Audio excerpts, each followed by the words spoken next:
오늘 저는 한 사람의 이야기를 통해서 함께 말씀을 전하려고 합니다. 목사인 아버지 밑에서 자랐고 그 친척들도 많은 분들이 목사였습니다. 본인도 목사가 되고자 해서 목사 고시를 받지만 그 목사 고시에서 떨어졌고요.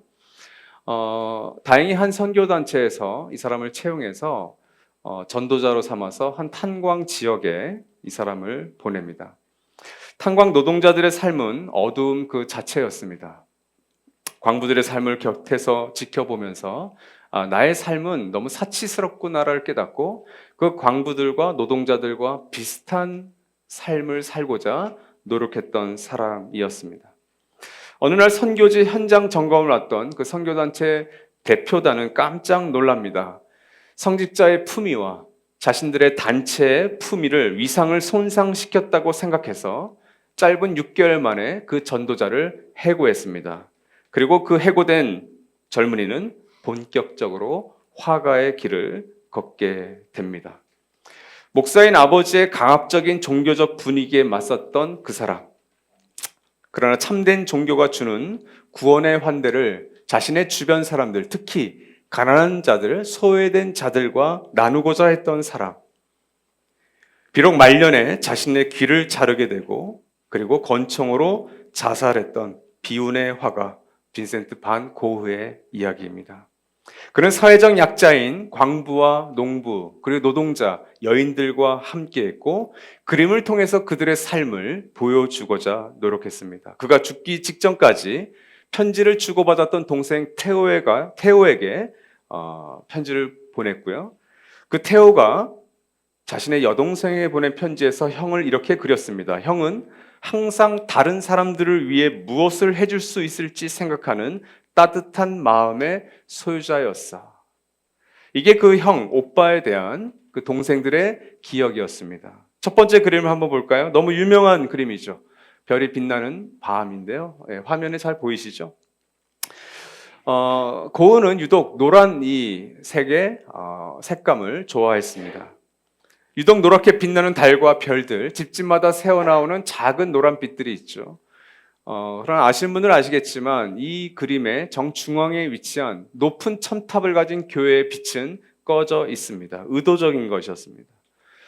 신앙을 가졌지만 평생을 무신론자처럼 가난한 성도처럼 살았던 바로 이 고흐의 교회관을 보여주는 하나의 그림입니다. 저 빛나는 별과 달은 일종의 구원을 상징하죠.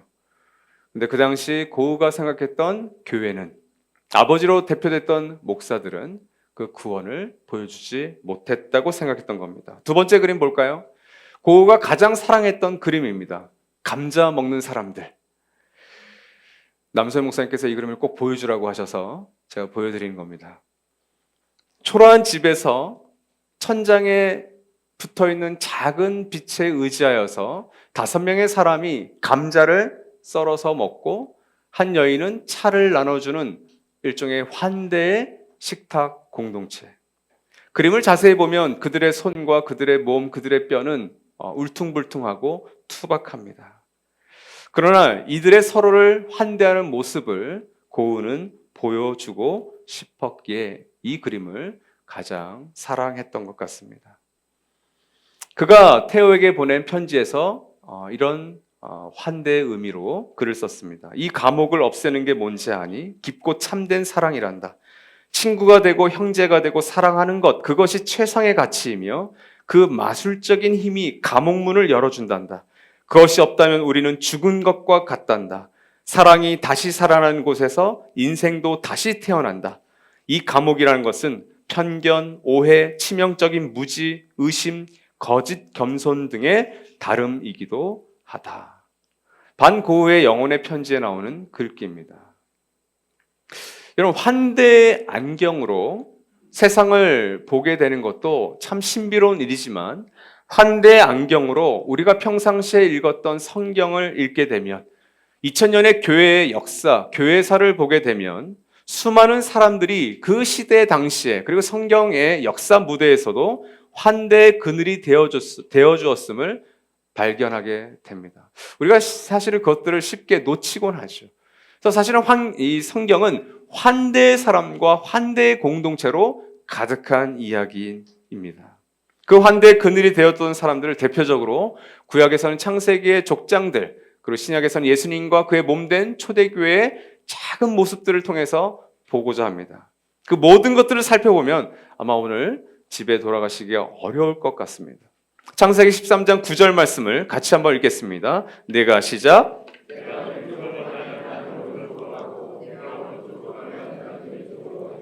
당시의 관습과 통념을 뒤엎는 선택이었습니다. 아마 이 말씀을 문자적으로 그대로 오늘날 한국교회 안에서 또 우리 공동체 안에서 우리가 서로 지킨다면 아마 우리 교회의 모습은 꽤 다른 모습으로 빚어지지 않았을까 싶습니다.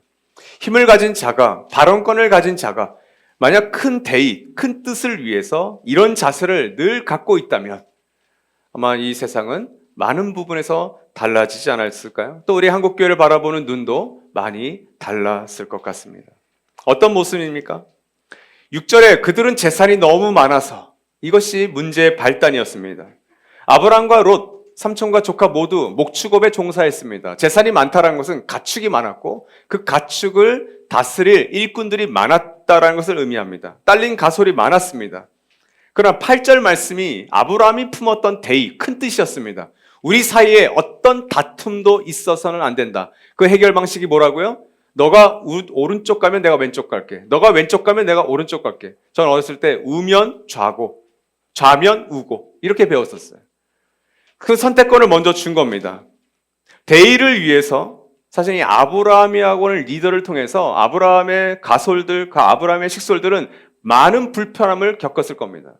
왜냐하면 이 롯이 결국 좋은 땅과 풍성한 물이 있는 곳을 선택해서 갔기 때문에 그것에 비한 척박한 곳에 아브라함의 가축들이 머물 수밖에 없었기 때문에 그래요. 그렇죠. 때로는 어떤 한 리더의 선택과 결정이 전체 공동체에게 나쁜 뜻이 아닌 좋은 의미에서의 어떤 불편함을, 오해를 가져오곤 합니다. 창세기 18장 17절은 아브라함의 또 다른 모습의 용기를 보여줍니다. 전자가 대의를 위해 전체가 불편함을 감수하는 용기라면 이 용기는 또 다른 모양의 용기입니다. 같이 한번 읽을까요? 시작.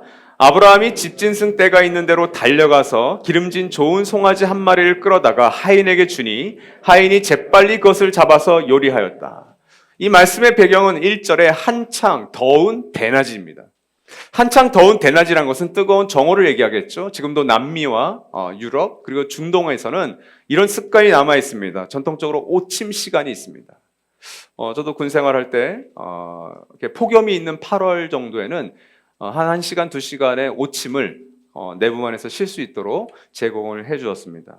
그만큼 지치기 쉬운 시간, 뭘 하기 싫은 시간이죠. 그 시간에 장막 그늘에서 아브라함은 쉬고 있었습니다. 그러나 장막을 지나던 3명의 손님들에게 일종의 손대접, 우리가 메이킹 룸이라고 배웠죠. 이 손대접을 하는 장면이 오늘 창세기 18장 장면입니다. 아브라함은 송아지를 골라서 그 고른 송아지를 하인에게 맡겨주어서 요리를 시켜서 이 3명에게 대접합니다. 훗날 신약에서는 부지불식간에 천사들을 대접했다고 하면서 이 손대접을 평가하고 해석해 줍니다. 근데 이 장면을 설명하면서 아브라함은 어떻게 하죠? 달려가죠. 하인은 어떻게 하죠? 재빨리 잡아서 요리를 하죠. 이 1절과 8절에 달려가서가 3번, 재빨리가 2번 등장합니다. 손대접의 진심이라는 거죠. 핑계대기 쉽고 변명하기 쉬운 환경이었죠. 자신도 오침을 하면서 쉬고 싶은 환경이죠. 그런데 달려가고 재빨리 대접하는 모양새입니다. 이것은 아브라함의 용기가 아니었다면 그 하인들이, 그 종들이 이렇게 했을까 싶습니다. 우리 공동체에도 이렇게 손이 빠르고 발이 빠르신 분들이 있죠. 그분들의 용기를 계속해서 축복합니다. 이번 전가족 여름수련회가 여러분 그렇게 불편하지 않고 편하게 경험했다면 누군가 그 불편함을 경험하신 분들이 있는 거예요. 발이 빠르고 손이 빠르고 했던 분들이 있는 겁니다. 창세기 24장을 가면 아브라함이 자신의 아들 이삭의 아내, 그러니까 며느리를 간택하는 장면이 나오는데 저는 그 장면이 이 아브라함의 용기를 잘 보여준다고 생각합니다. 아브라함이 직접 가지 않습니다. 아팠든지 나이가 연로했든지 자기의 신복, 성경에서는 늙은 종을 보냈다고 되어 있는데 늙은 종이라는 건 아브라함에게 어떤 의미입니까? 여러분 저를 가장 잘 아는 사람이 누구일까요? 누굴 것 같습니까? 사모님? 그렇죠. 과연 하나자매가 성이 너를 제일 잘 알까? 내가 널 알고 있는 게 있단다. 그렇죠? 아내, 남편, 부모님, 가까운 사람들이 알게 되죠. 그리고 그 가정 밖에서는 가장 가까이에서 무언가를 선택하고 결정하고 함께 먹고 마시는 누군가가 가장 가까운 관계일 수도 있습니다. 이 늙은 신복이라는 것은 바로 그런 존재죠. 아브라함이 어떤 사람인지, 아브라함이 어떤 며느리를 원하는지를 알고 있었던 사람이 바로 이 늙은 종이었어요. 결국 리브가를 선택해서 데려와서 이삭과 결혼하게 됩니다. 그 아브라함은 그 리브가를 좋아했겠죠. 근데 여러분 왜 좋아했을까요? 바로 그 장면이 창세기 20장에 나오는데 결정적 단서가 18절 20절에 리브가가 18절에 급히 그리고 20절에 달려가서 누굴 닮았어요? 시아버지를 너무 닮은 것 같아요. 아브라함을 꼭 빼닮은 모습을 이 늙은 종은 이 리브가의 환대의 모습을 통해서 보게 된 겁니다. 창세기 31장 35절에서는 야곱을 20년 동안 괴롭혔던 그 장인 라반이 꿈에 하나님을 만나죠. 그 꿈속에서 야 라반아 너 야곱 괴롭히지 마. 너 진짜 나한테 죽어. 그래서 두려운 나머지 자신들의 재산의 증식 도구로 생각했던 딸들과 그 손주들과 그 사이 야곱 라이벌이었던 그 야곱을 환대해주고 축복해주는 모습으로 등장합니다. 갑자기 라반이 환대의 사람으로 등장해요. 또한 창세기 33장 3절과 4절은 야곱과 에서가 20년 동안 원수로 지내지 않습니까? 그런데 그 두 원수 관계였던 두 사람이 만나면서 이 야곱은 에서에게 7번 절을 하며 쩔뚝쩔뚝 걸어나가죠. 근데 이 에서는 어떻게 나가요? 급히 달려가서 끌어안고 입을 맞추면서 엉엉 웁니다. 서로가 환대의 사람으로 등장하는 용기 있는 모습을 보여줍니다. 또한 창세기 마지막 장인 50장 20절에서 21절에서는 형들에게 배신당해서 인신매매로 이집트에 팔려갔던 이 요셉, 아버지 야곱이 죽자 형들이 찾아와서 우리를 제발 살려달라고 해코지하지 말아달라고 부탁하니까 이 요셉은 간곡한 말로 이들을 위로하면서 뭐라고 얘기합니까? 형들은 나를 해하려고 팔았지만 하나님께서는 그 사건을 형님들을 구원하기 위한 환대의 사건으로 도구로 쓰기 위해서 나를 먼저 보내셨습니다라고 이야기합니다.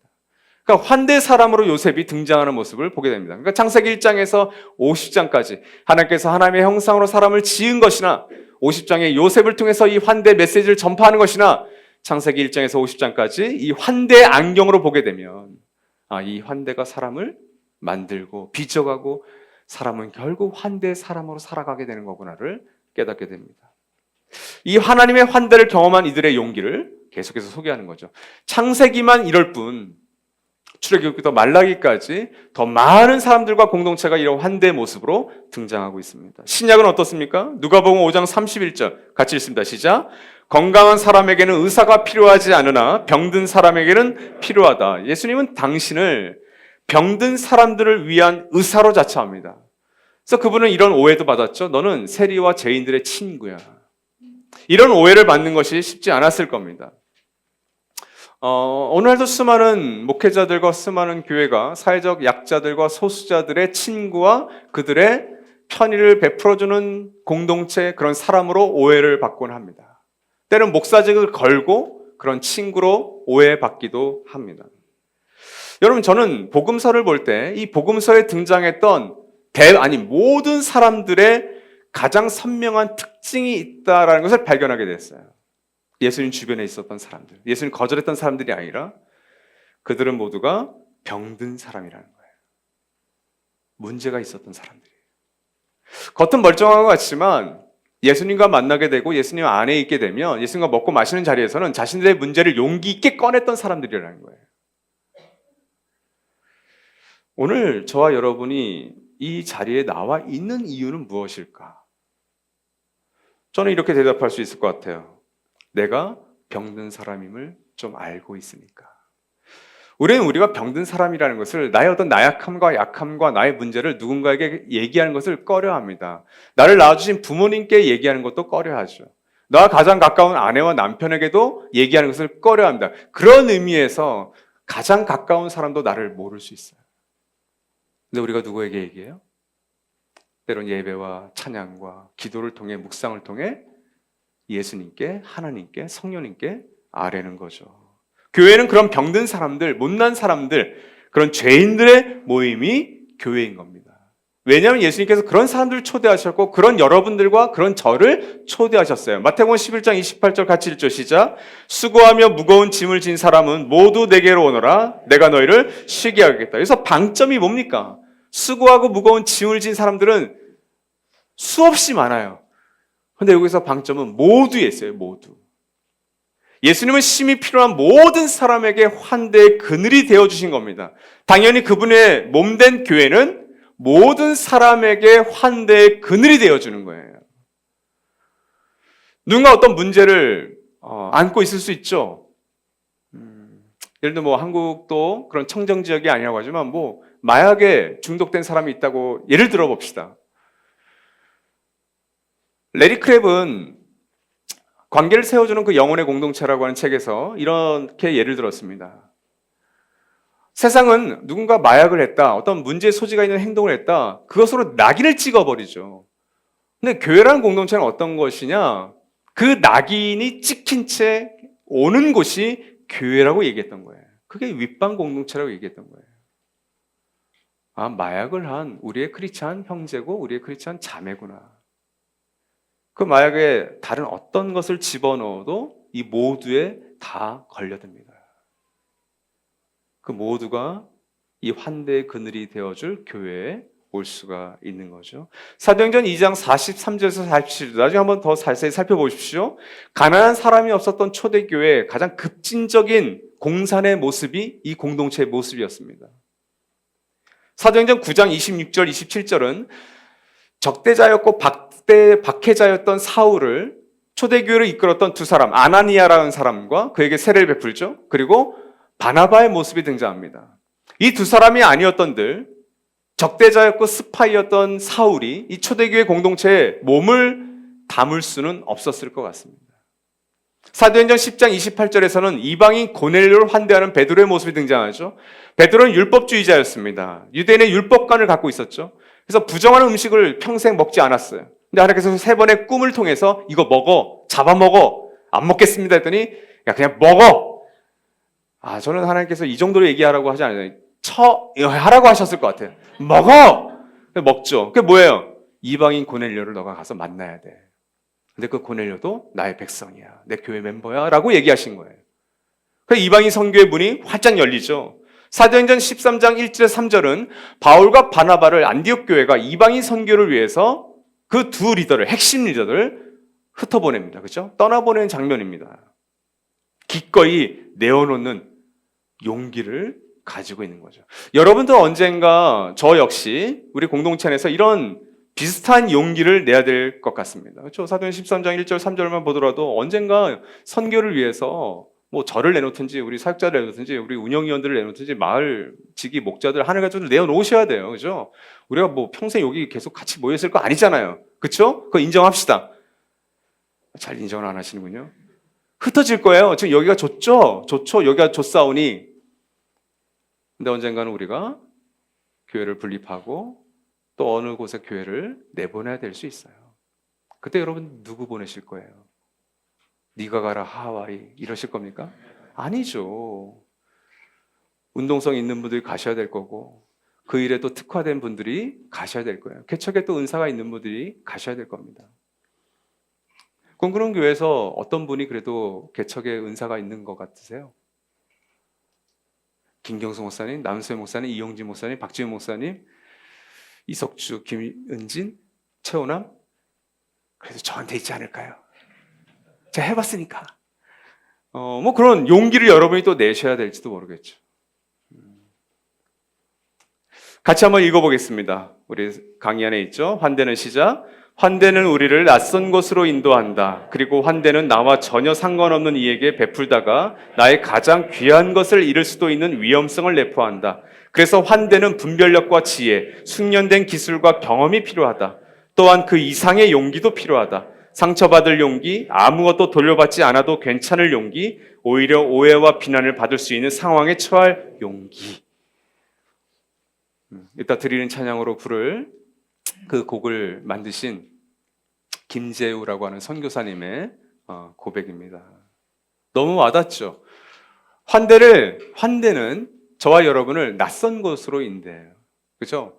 바울과 바나바가 낯선 이방인의 선교라고 하는 현장에 뚝 떨어지잖아요. 안디옥 교회가 보냈기 때문에.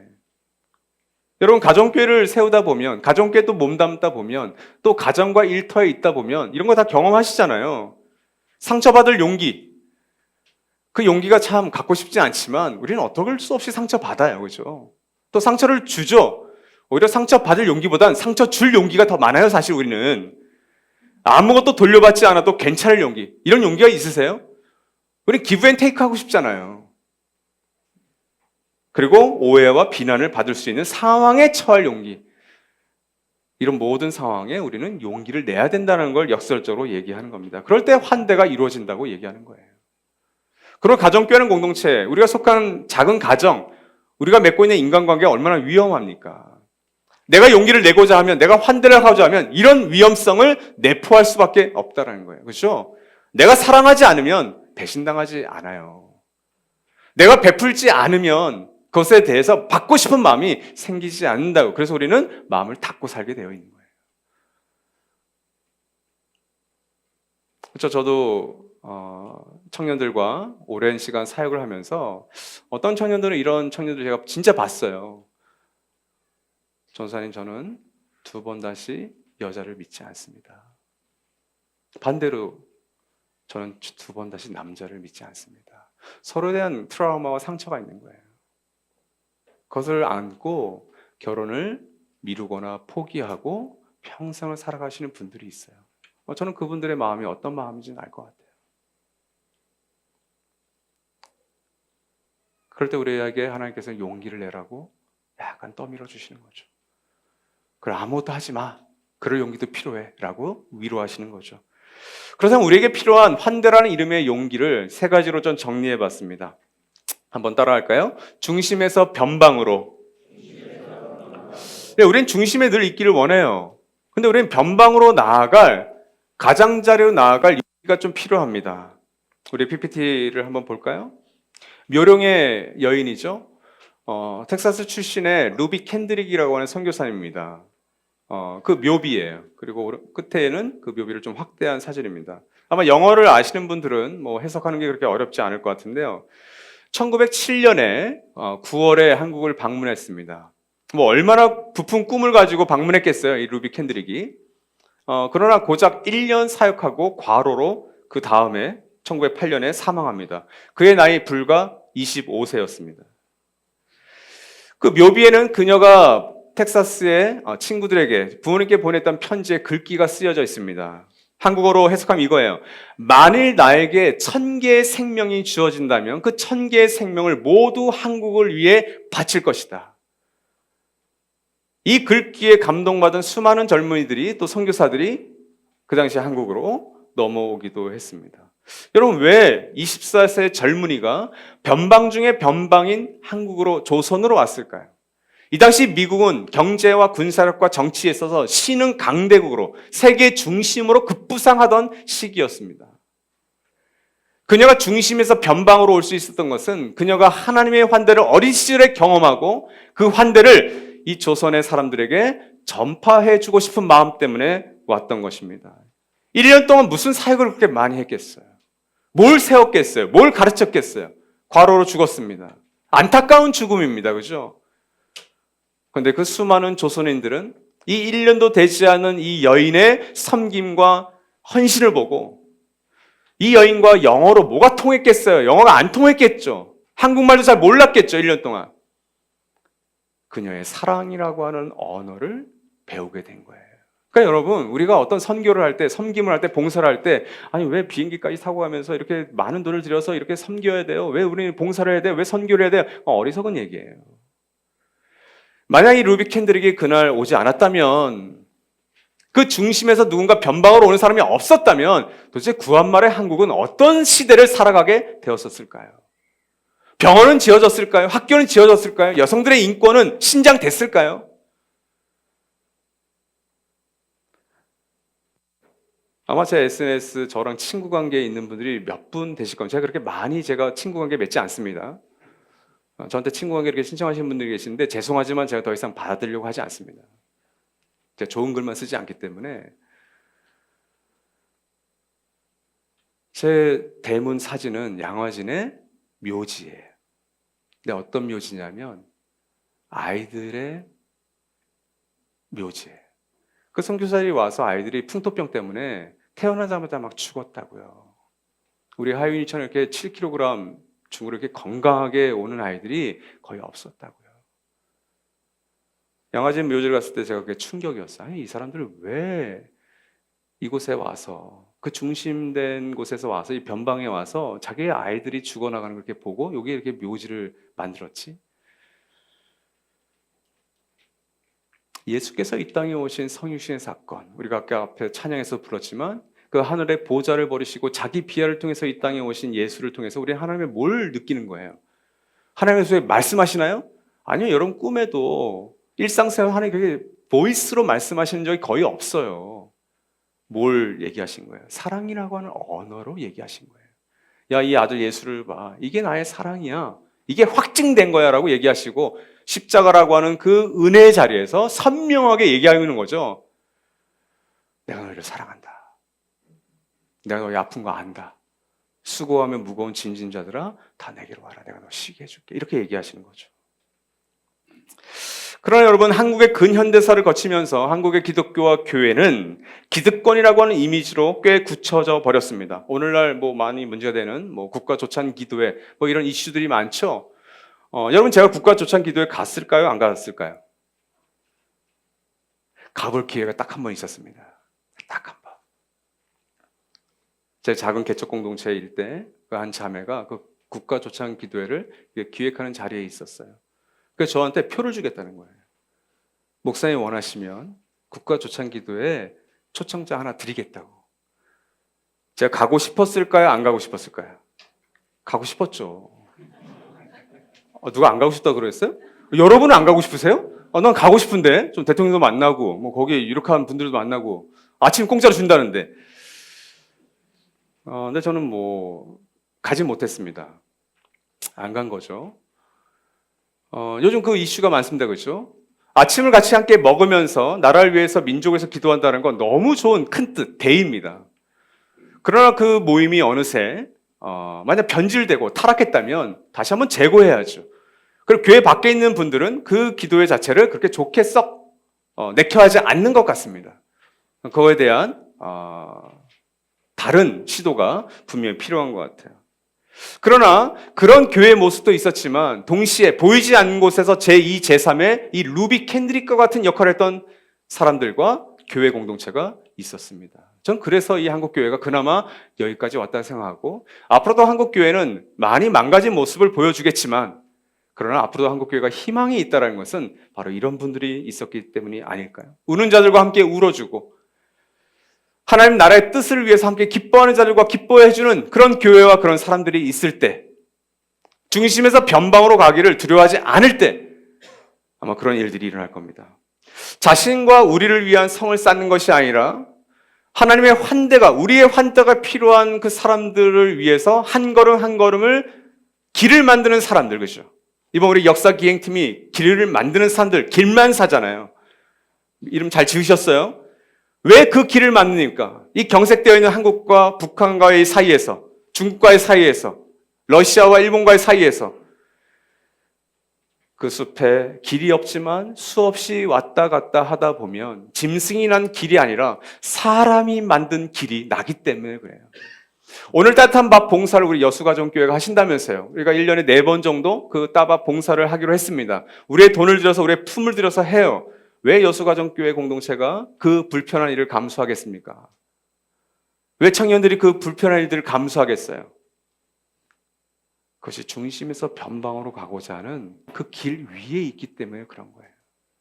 축복합니다. 축하드립니다. 나도 꿈꾸는 교회 여러분이 다니신다는 것은 이미 그 불편한 길에 올라서신 거예요. 두 번째 따라 합시다. 강함에서 약함으로.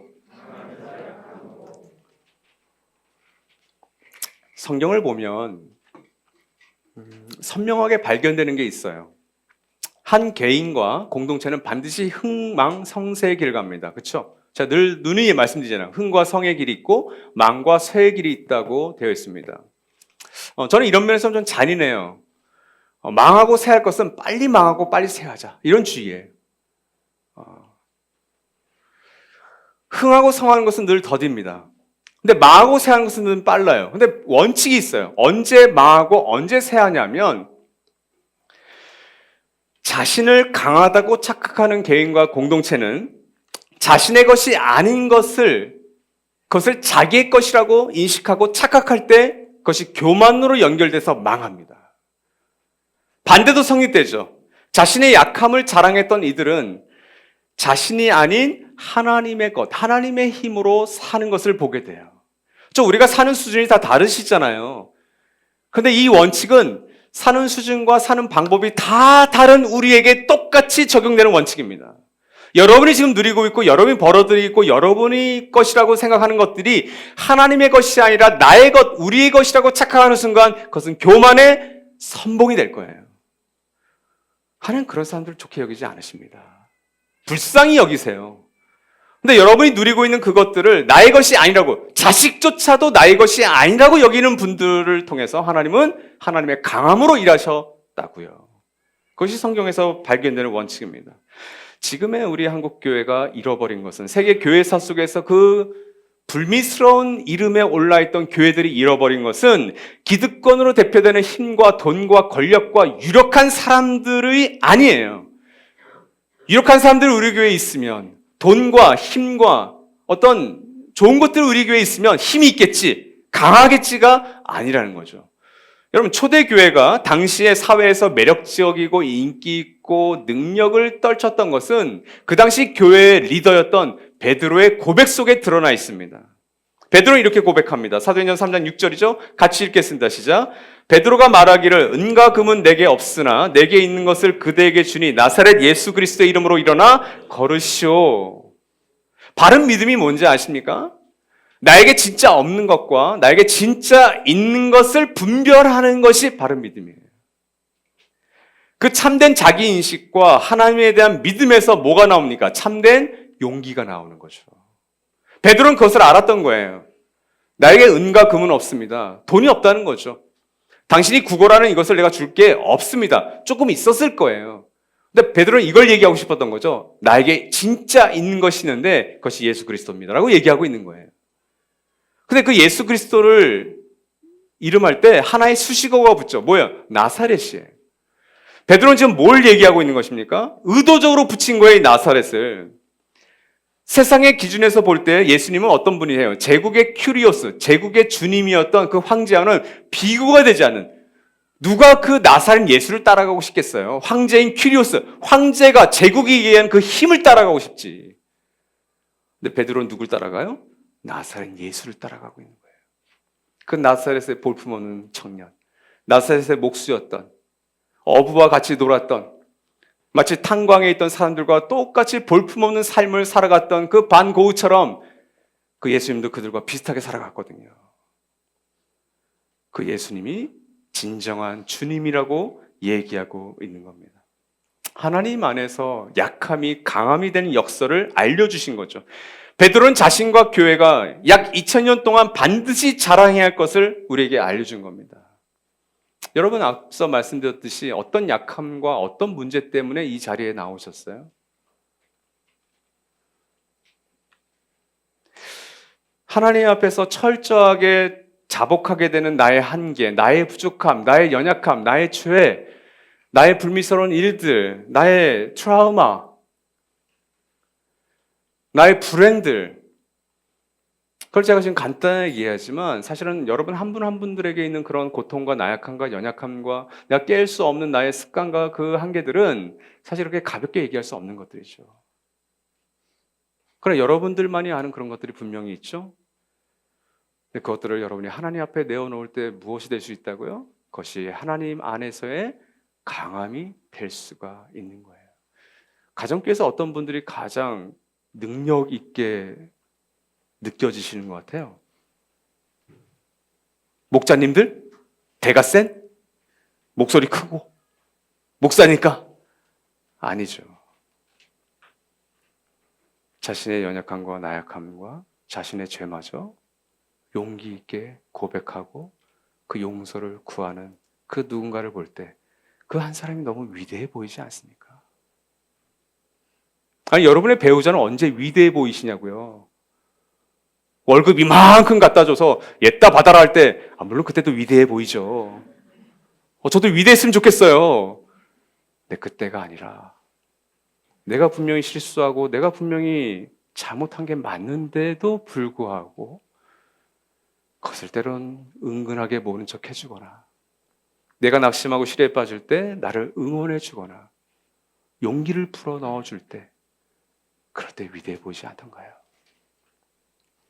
마지막 따라 합시다. 편안함에서 불편함으로. 편안함에서 불편함으로 나아갈 수 있는 용기가 정말 필요한 것 같습니다. 이 시대엔 더욱더. 자, 이렇게 농담으로 말씀드리잖아요. 제가 만약에 여수동 근처에 일반 성도였다면, 이사를 와서 교회를 찾는다면 전 나들목 꿈꾸는 교회는 안 올 것 같다고. 전 옆에 있는 만 무슨 교회 갈 것 같다고. 왜? 너무 편하잖아요. 너무 편해. 숨어있기도 너무 좋고. 카페는 가보셨나요? 저희 사직자들 가끔 가서 이용하거든요. 가격도 저렴하고 거기 너무 천막 이런 걸 잘 해놨어요. 탄천 막 걸어가고 우리 같은 아버지 집이니까 들어가자 막 이러고 여기 내 선배님이라고 우리 감리교 막 가끔은 우리 병사명 이러면 이렇게 외상하고 오자 막 농담으로.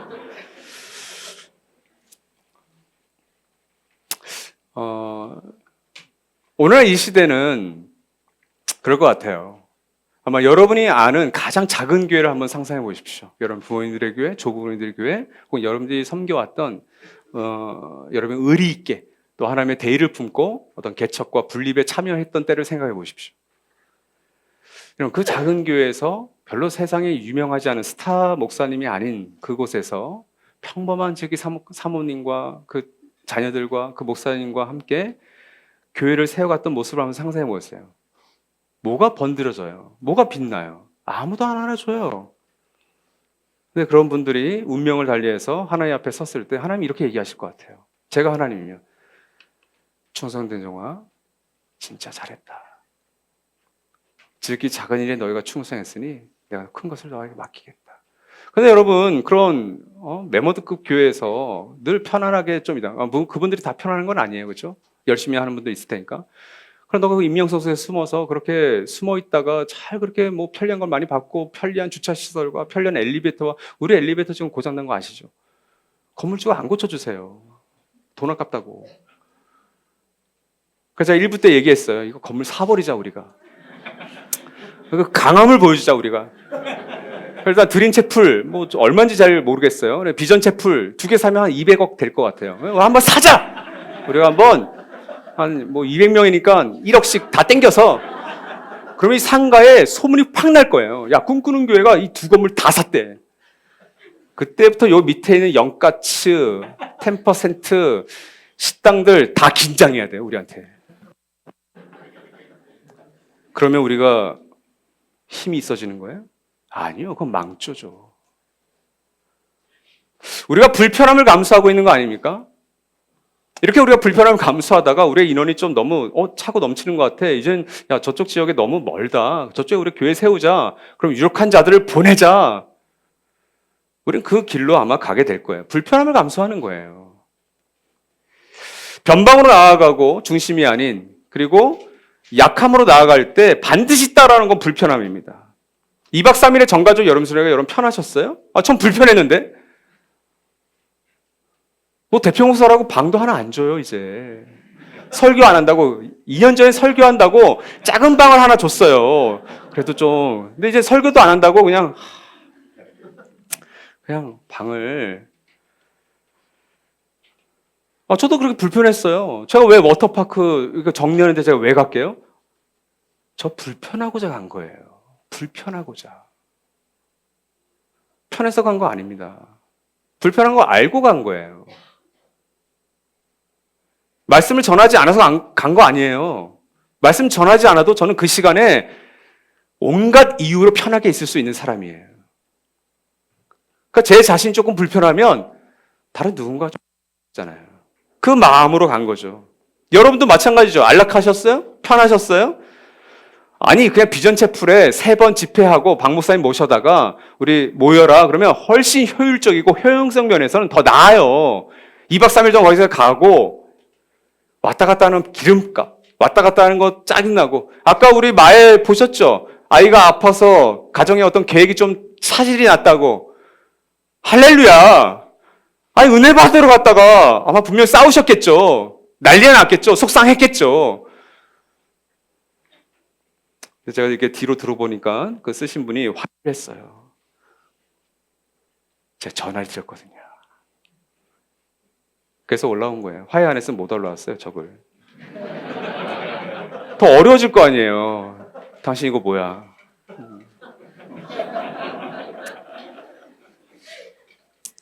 여러 불편함들이 있지만 그 짧은 시간과 짧은 공간 속에서 환대 하나님을 알아가고 서로의 환대를 경험하는 시간은 그래서 우리의 영적인 초막절이 되는 거 아닙니까? 여러분 신앙생활은 우리 스스로를 불편하게 만드는 겁니다. 공동체도 그렇죠.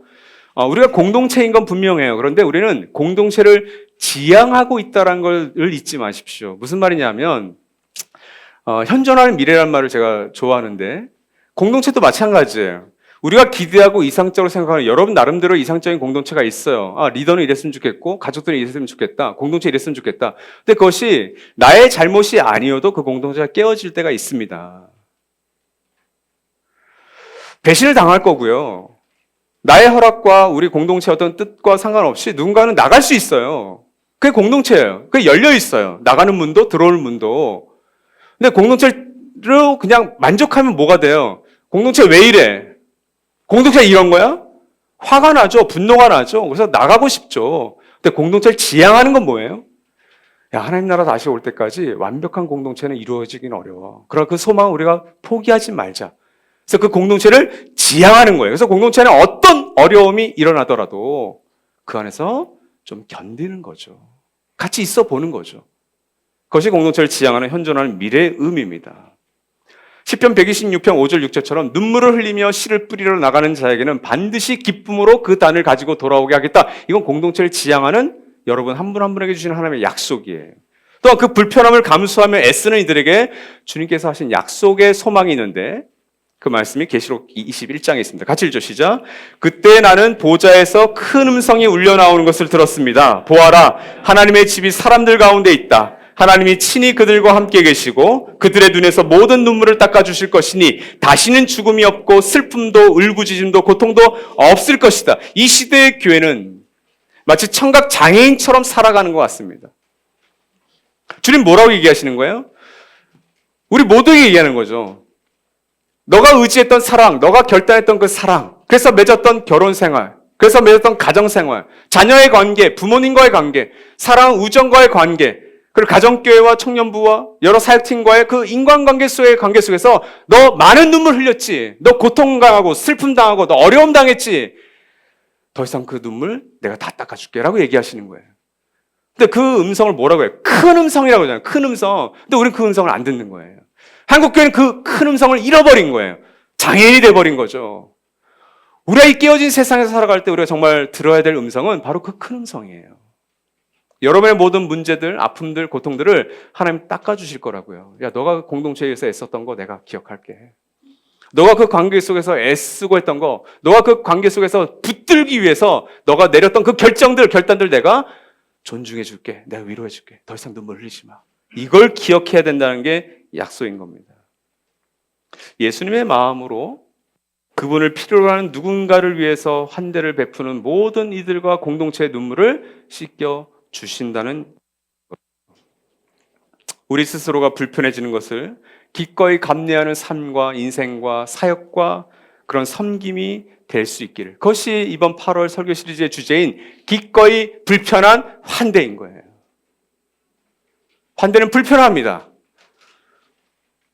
그런데 그것을 기꺼이 의지를 가지고 하려고 하는 거죠. 말씀 맺으려 해요. 환대의 그늘이 되어준다는 게 어떤 의미일까를 생각하다가 어떤 한 메타포가 생각이 났어요. 여러분, 그늘이 된다는 것은 무슨 의미일까요? 그 그늘을 함께 누리는 것도 있지만, 여러분, 나무를 생각해 보세요. 떼약볕에 지금 얼마나 덥습니까? 이 무더위에 나뭇잎들이 수백 수천 개가 돼 있잖아요. 근데 그 나무의 맨 위쪽은 그 떼약볕을 그대로 그 여린 잎이 받죠. 그 떼약볕을 그대로 받는 여린 잎을 통해서 나무가 크면 클수록 그 밑에 그늘은 커지는 거예요. 그렇죠? 그 떼약볕을 그대로 받아들이는 여린 나뭇잎을 통해서 나무는 그늘을 만드는 겁니다.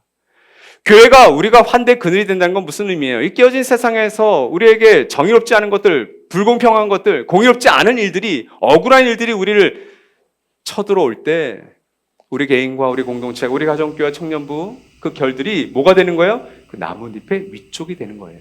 그 떼약볕을 우리가 받음으로 저 밑에 있는 누군가가 살랑살랑거리는 미풍을 누리면서 그늘 속에서 쉼을 얻는 것이 환대의 그늘이 되는 것입니다. 나들목 꿈꾸는 교회 안에서 여러분들이 좀 편안함을 누리셨다면 어쩌면 지금 여러분이 그 떼약볕을 받고 있는 나뭇잎의 위쪽이 돼야 될 때는 아닌가. 저와 여러분 모두가 그 하나님의 환대를 받고 누렸으니 그 환대를 나눠줄 수 있는 나뭇잎과 같은 기꺼이 불편한 환대를 살아내시는 우리 모두가 되기를 소망합니다. 이 시간 1분 동안 오늘 예배와 드렸던 말씀을 기억하면서 잠시 묵상하도록 하겠습니다. 우리 성도님들 가운데는 그 세상의 떼약볕과 같은 어려움과 또 아픔과 그 상처 때문에 이 자리에 나온 분들이 계십니다. 주님, 그 떼약볕에 있는 그 여린 나뭇잎, 그러나 그 아래에는 그 나뭇잎 때문에 환대를 경험하는 그 누군가가 있음을 저분들이 잊지 않도록, 그리고 이제 더 나아가 우리 모두가 그 환대의 공동체로 거듭날 수 있기를, 내년 정가족 여름새를 우리가 기대하고 소망하기로는 정말 이 환대의 공동체로 빚어져서 함께 먹고 마시며 천국을 누릴 수 있는 그날이 올 수 있기를, 이 깨어지고 망가진 세상 한복판에서 우리도 환대의 그늘 되어주는 삶을 감히 용기를 내어 기꺼이 불편하게 살아갈 수 있기를 주님 간절히 소망합니다. 지금은 성부, 성자, 성령 하나님의 사랑하심과 은혜 주심과 함께 하시는 그 은혜가 기꺼이 불편한 그 환대의 그늘이 되어주기를 다짐하는 우리 사랑을 꿈꾸는 모든 공동체 위에, 그리고 오늘 이 공동체에 방문한 모든 손님들 위해 영원히 함께 하시기를 간절히 축원하옵나이다. 아멘.